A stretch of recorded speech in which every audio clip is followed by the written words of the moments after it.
These pictures from a few years ago show the Yanomami people living their traditional lives in villages deep in the Amazon, but these images do not reflect their story today. These photos, distributed over the last couple of weeks, provide a more accurate and tragic portrait of the problems facing Yanomami communities amid growing malnutrition, rise in infant mortality, and many other health problems. The current government of Luiz Lula da Silva points to an explosive expansion of illegal mining operations during the administration of former President Jair Bolsonaro as the root cause of the tragedy. Back in 2018, there were an estimated 2,000 clandestine gold miners operating the Yanomami land. Now there are believed to be more than 20,000.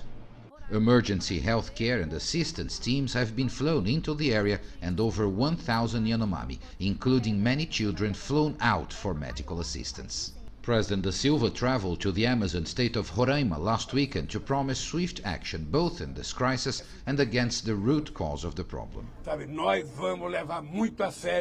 We will take very seriously our duty to end all illegal mining here.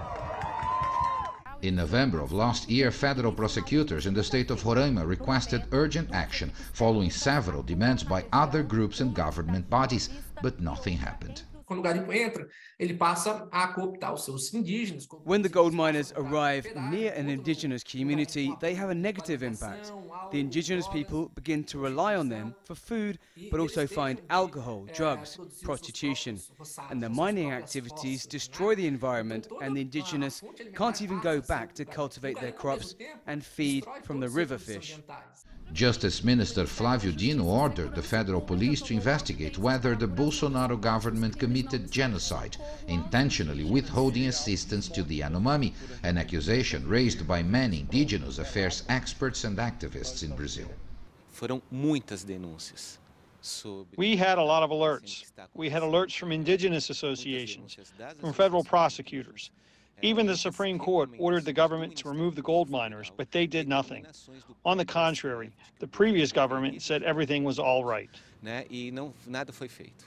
The Yanomami tragedy is an opportunity for the government of Lula da Silva to make good on its promise to take the demands and needs of Brazil's indigenous peoples seriously.